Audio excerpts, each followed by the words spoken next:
नमस्कार, बंसल न्यूज में आपका स्वागत है। मैं हूं आपके साथ सुहेल खान। उपचुनाव के संग्राम में रोज नए रंग देखने को मिल रहे हैं। कांग्रेस के अंदर जहां भूचाल मचा हुआ है, वहीं बीजेपी में भी कई जगह गुटबाजी की सुगबुगाहट देखने को मिल रही है। वार पलटवार और बयानों के बाण चलाए जा रहे हैं।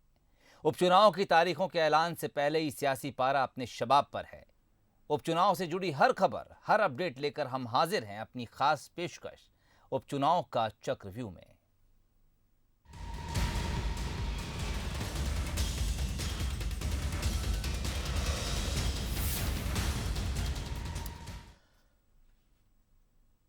उपचुनाव के चक्रव्यूह में सबसे पहले बात डबल टीम की। चुनाव को लेकर बीजेपी कांग्रेस दोनों ने अपनी तैयारियां तेज कर दी हैं, लेकिन जो आमना सामना होगा वो डबल टीम का होगा। एक तरफ दिग्विजय सिंह और कमलनाथ, तो दूसरी तरफ शिवराज सिंह चौहान और सिंधिया होंगे। दिग्विजय ने मतभेदों की उन अटकलों को खारिज कर दिया है। उन्होंने साफ तौर पर कहा है कि उनके और कमलनाथ के बीच कोई मतभेद नहीं है। 2018 की तरह ही वो इस बार भी मिलकर चुनाव मैदान में हैं। Double team versus double team, जंग में ताकत 1 और 11, किसकी होगी पौ बारह। कमलनाथ जी और मेरे में कभी न विवाद हुआ, न विवाद है, न कभी विवाद रहेगा, क्योंकि हम दोनों एक दूसरे का न केवल सम्मान करते हैं, समझते हैं और जानते हैं कि हम लोग ज़मीन पर कहाँ हैं। दिग्विजय सिंह और या कमलनाथ जी कोई आज के खिलाड़ी नहीं हैं। हमें 40-50 साल हो गए हैं राजनीति में, इसलिए वे प्रयास भी ना करें तो उचित होगा। उपचुनाव से पहले राजनीतिक रिश्तों पर लग रही अटकलों को पूर्व सीएम दिग्विजय सिंह ने खारिज कर दिया। उन्होंने इस पूरे एपिसोड के लिए बीजेपी को जिम्मेदार बताया। पूर्व सीएम ने कहा, बीजेपी अपने मंसूबों में कामयाब नहीं होगी। वे और कमलनाथ 2018 की तरह ही उपचुनाव के मैदान में हैं। वे जिन सिद्धांतों को लेकर राजनीति में आए हैं, उनसे कभी समझौता नहीं करेंगे। पहली मेरी प्रतिबद्धता कांग्रेस के प्रति और नेहरू गांधी परिवार के प्रति मेरी प्रतिबद्धता, इसमें कोई समझौता मैं नहीं करूंगा। दूसरा, मैं समझौता गरीब, वंचित वर्ग, दलित, आदिवासियों के हक के लिए, मजदूर किसानों के हक के लिए मैं कोई समझौता नहीं करूंगा। तीसरा समझौता, मैं अपने सर्वधर्म समभाव के मामले में कतई नहीं करूंगा। मैं कट्टरपंथी विचारधारा के विरोध में हूं। मुखरता से बात कहने वाले दिग्विजय सिंह ने उपचुनाव में कमबैक का दावा किया है। उन्होंने बीजेपी पर लोकतंत्र को खत्म करने का आरोप भी लगाया और दल बदल कानून को सख्त करने की मांग को लेकर राष्ट्रपति को एक पत्र भी लिखा है। ऐसा ही एक पत्र पूर्व मंत्री सज्जन सिंह वर्मा ने संघ प्रमुख मोहन भागवत को लिखा है, जो बीजेपी को रास नहीं आ रहा है। देश के अंदर सर्वाधिक दल बदल कराए हैं कांग्रेस पार्टी ने। वो चाहे तो इस विषय पर लिस्ट वो जारी कर दे, हम जारी कर देते हैं कि अभी तक कितनी सरकारें इन्होंने दल बदल के गिराई।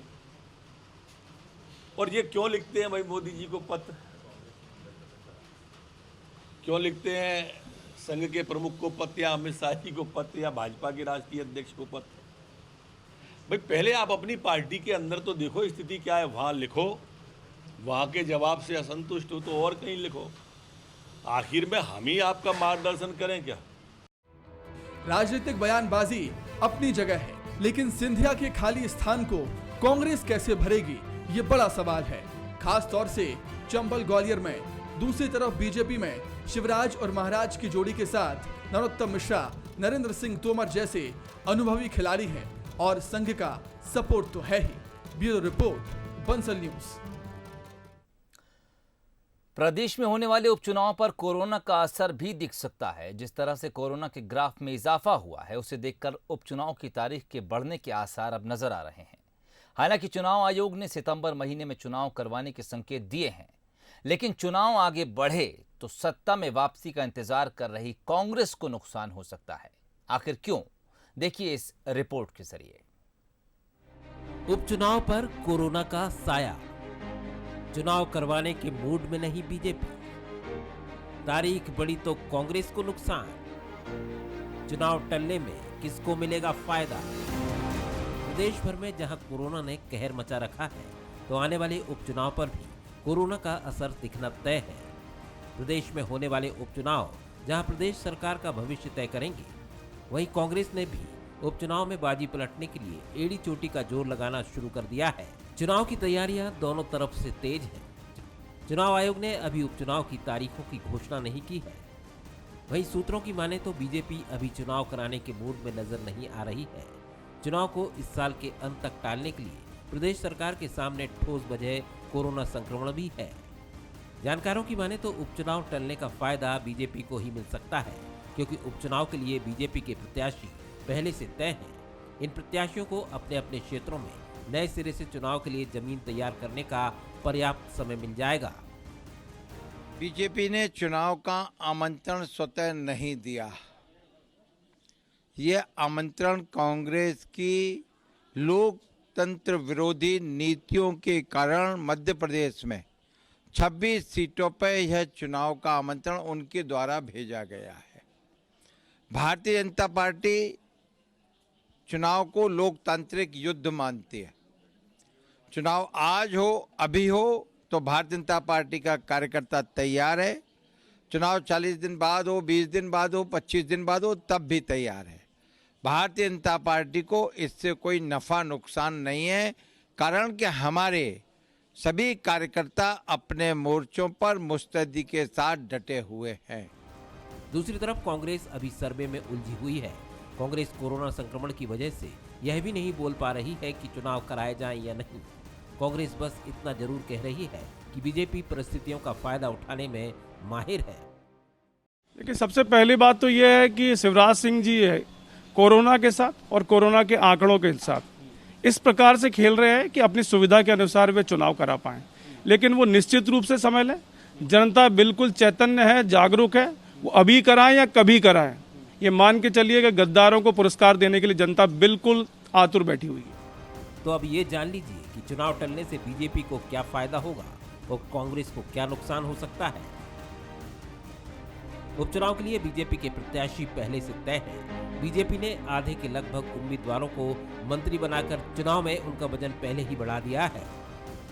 उम्मीदवार अपने अपने क्षेत्रों में विकास कार्य कराने के लिए सक्रिय हो गए हैं। इतना ही नहीं, कांग्रेस से बीजेपी में आए नेताओं को मूल कार्यकर्ताओं से संबंध बनाने का समय मिल जाएगा। वहीं कांग्रेस की बात करें तो कांग्रेस के प्रत्याशी अभी तय नहीं होने के कारण एक एक विधानसभा क्षेत्र में आधा आधा दर्जन दावेदार सक्रिय हो गए हैं। इससे लोग गफलत में हैं।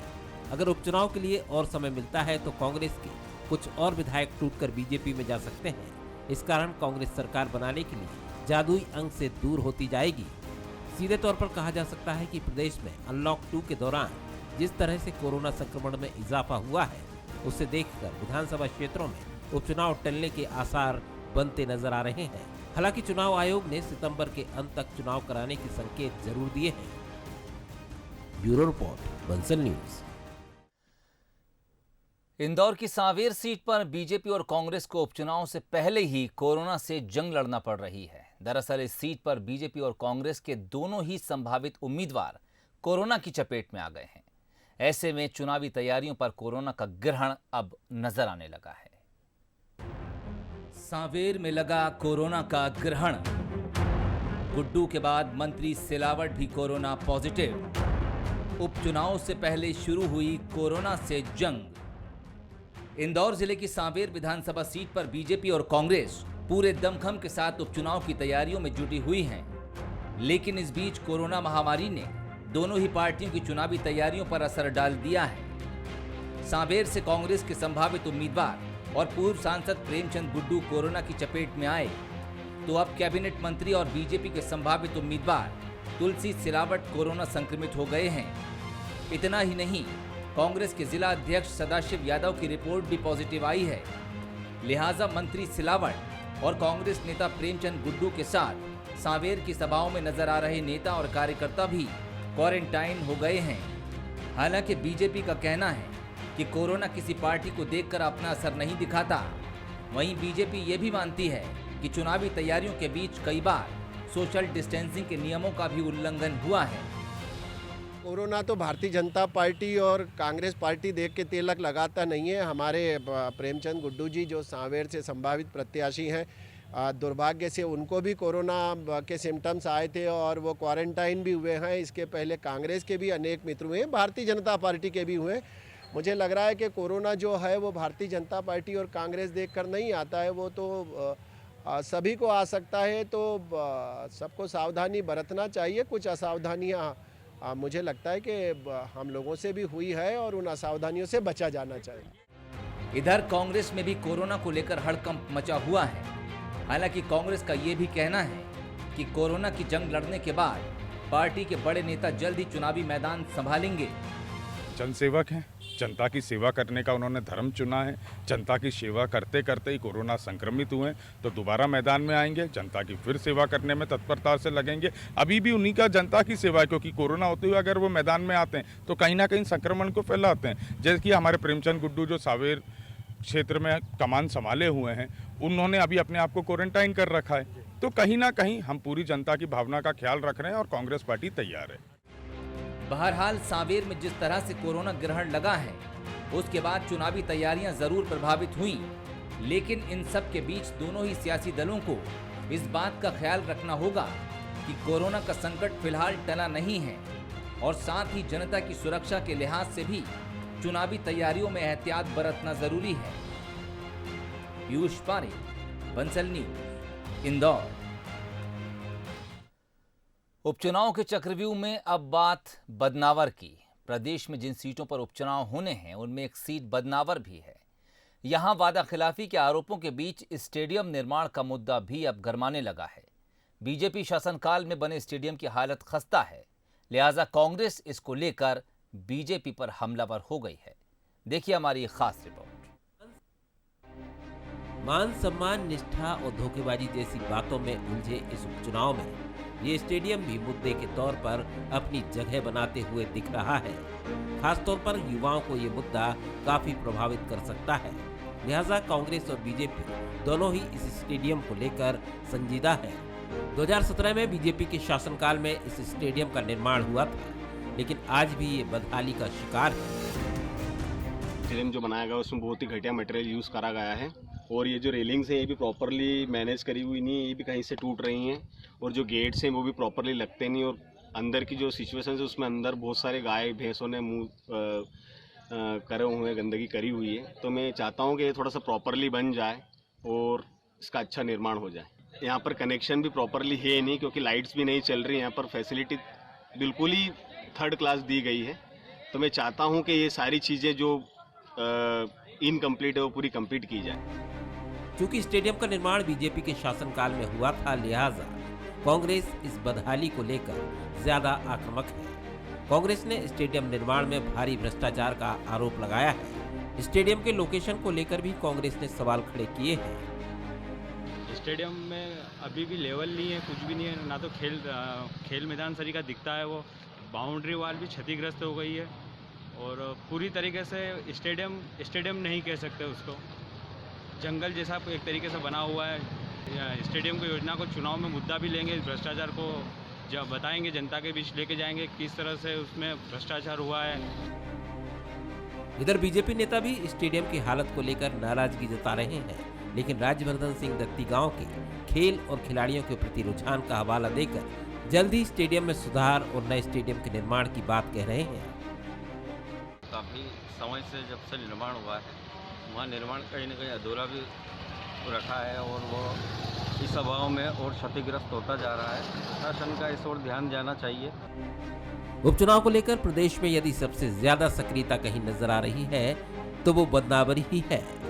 यहाँ राजनीतिक खींचतान और आपसी गुटबाजी में उलझी सियासत के बीच स्टेडियम जैसे मुद्दे का चर्चा में आना कुछ सुकून जरूर देता है। महेश पाटीदार, बंसल न्यूज, बदनावर। बुरहानपुर की नेपानगर विधानसभा सीट से कांग्रेस विधायक सुमित्रा देवी कासडेकर विधायक पद से इस्तीफा देकर अचानक बीजेपी में शामिल हो गईं।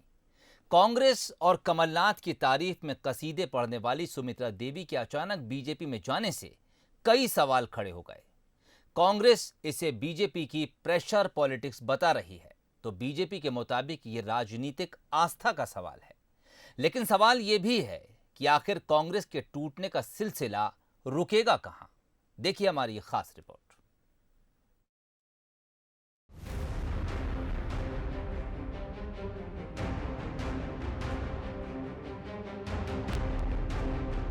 प्रदेश की नेपानगर सीट पर सियासत ने अचानक करवट बदल ली और अब यहां होने वाले उपचुनाव भी दिलचस्प होंगे। कांग्रेस के लिए कभी जी जान लड़ाने वाली सुमित्रा देवी कासडेकर अब बीजेपी की हो चुकी हैं। सीएम शिवराज सिंह के हाथों बीजेपी की डोर थामने वाली सुमित्रा देवी कासडेकर कुछ दिनों पहले तक बीजेपी की ईंट से ईंट बजाने का खम ठोंक रही थीं। 28 जून को जब बीजेपी ने पूर्व सीएम कमलनाथ के पुतले फूंके, तब बीजेपी कार्यकर्ताओं के खिलाफ सुमित्रा देवी सड़कों पर उतर आईं और बीजेपी कार्यकर्ताओं के खिलाफ केस दर्ज कराने को लेकर अफसरों को खुलेआम चेतावनी दी थी। साथ ही गली गली में शिवराज सिंह चौहान के पुतले जलाने की बात भी कही थी। वहीं सिंधिया चैप्टर पर तंज कसते हुए कहा था कि हमें तो अपनों ने लूटा, गैरों में कहां दम था। लेकिन पूर्व विधायक का प्रतिनिधि नकली नोट के साथ उज्जैन में गिरफ्तार क्या हुआ, समीकरण ही बदल गए। पूर्व विधायक मंजू दादू ने नकली नोट मामले में विधायक को भी घसीट लिया और देशद्रोह जैसा आरोप मढ़ दिया। लेकिन सुमित्रा कासडेकर ने जैसे ही बीजेपी का दामन थामा, मंजू दादू के सुर ही बदल गए। पार्टी जो भी निर्णय लेगी वो सर्वोपरि है और सर्वमान्य है, कोई दिक्कत नहीं। पार्टी जो निर्णय ले वो सर्वमान्य है। अब कांग्रेस का कहना है कि पैसे का प्रलोभन, जाति प्रमाण पत्र का मामला और उज्जैन में नकली नोट कांड की जांच में सुमित्रा कासडेकर को दबाया गया। वहीं कांग्रेस का ये भी कहना है कि बीजेपी अगर सच्ची है तो वो नकली नोट मामले में पूर्व विधायक की जांच जारी रखकर बताए। पैसों के लिए इस प्रकार का जो ये घटनाक्रम हुआ है, क्योंकि और कोई मुझे समझ नहीं पड़ता कि क्यों भाजपा ज्वाइन की, क्यों कांग्रेस पार्टी ने उनको जो सम्मान दिया 2 साल की उनकी राजनीति में, उनको विधानसभा का टिकट घर बैठ के पार्टी ने दिया। पार्टी ने, कार्यकर्ताओं ने अपने जेब से पैसा लगाया, नेताओं ने अपने जेब से पैसा लगाया और उनको विधायक बनाया। तो उनका योगदान स्वयं के विधायक बनने में नहीं था, योगदान पूरा कार्यकर्ताओं का था, कांग्रेस के नेताओं का था, जिसके बदौलत विधायक बनी। तो उन्होंने जो ये 15 महीने में कांग्रेस को छोड़कर भाजपा ज्वाइन की, तो एकमात्र दिख रहा है कहीं ना कहीं पैसों की लालच, और दूसरी कोई बात नहीं है। मंजू दादू की बात से सहमत हूँ और इसकी SIT जांच भी होनी चाहिए इस नोट कांड की, कि इसके तार कहाँ कहाँ तक जुड़े हैं, कैसे कैसे जुड़े हैं, इसके पीछे हो सकता है कि ये भी एक सच हो। वहीं बीजेपी का कहना है कि किसी भी गैर बीजेपी विधायक की आस्था बीजेपी में कभी भी आ सकती है और बीजेपी में सभी का स्वागत है। देखिए, ये आपका अपना सोचना है, लेकिन इसके पहले भी 22 विधायक बीजेपी में शामिल हो चुके हैं, सदस्यता ले चुके हैं और भी कई जगह खबरें आप सुनते होंगे। कई सारे लोग बीजेपी के काम से प्रभावित होकर हमारे साथ आ रहे हैं। अब उसके लिए 15 दिन हो या 10 दिन हो या 20 दिन, जब व्यक्ति के मन में अच्छा विचार आ गया कि अब बीजेपी के साथ काम करना चाहिए और उन्होंने अच्छा निर्णय लिया, हमारी रीति नीतियों के लिए साथ वो काम करेंगे, हमारे साथ अनुशासन में वो काम करना चाहते हैं, तो हम स्वागत करते हैं ऐसे लोगों का। इधर बुरहानपुर के निर्दलीय विधायक ठाकुर सुरेंद्र सिंह का कहना है कि कांग्रेस संगठन की कमजोरी और अकेले पड़ जाने के चलते सुमित्रा देवी कासडेकर ने ये कदम उठाया है। देखिए, वो क्या है, अपने आप को बहुत अकेले महसूस करती थी यहाँ पर, और उन्होंने कभी मेरा साथ नहीं लिया और उनके जो क्षेत्र के काम है सब मैं ही करता हूँ, तो बड़ा अकेला फील करती थी। और अभी बीजेपी का एक सिस्टम चल रहा है, पूरे मध्य प्रदेश में देख रहे हैं, पूरे देश में चल रहा है कि ज़्यादा से ज़्यादा लोगों को जोड़ रही है। उस हिसाब से उन्होंने इसको जोड़ा है, इस विधायक को भी जोड़ा अपने साथ। एक्चुअली में कांग्रेस के बड़े नेता कांग्रेस के संगठन में ध्यान ही नहीं दे रहे हैं, उनको कोई मतलब ही नहीं है। मैं बार बार इनको बोल रहा हूँ कि आप संगठन पे ध्यान दीजिए, आप लोगों को जोड़िए। लोग कांग्रेस को चाहते हैं तो आपका काम है संगठन को मजबूत करना। 25-25 साल से एक ही अध्यक्ष है बुरहानपुर खंडवा, वही अध्यक्ष है, वही संगठन चलाते हैं, वही सेल परचेस करते हैं पार्टी को, दूसरा कोई बैठा ही नहीं इनके लिए। बहरहाल मौजूदा दौर की राजनीति कुछ ऐसी ही है, जहां जो सुबह है वो शायद शाम को ना हो और शाम कहीं गुजारने के बाद सुबह वहीं हो, ये भी तय नहीं है। तो नेपानगर की सियासत भी कुछ यही बयां कर रही है। सुमित्रा देवी कासडेकर इकलौती कांग्रेसी नेता नहीं है जिन्होंने पाला बदल लिया है। कांग्रेस ऐसे न जाने कितने नेताओं से दो चार हो रही है और ये सिलसिला कहां रुकेगा ये भी तय नहीं है। बंसल न्यूज के लिए बुरहानपुर से गोपाल देवकर की रिपोर्ट। उपचुनाव के चक्रव्यूह में फिलहाल इतना ही। इजाजत दीजिए, नमस्कार।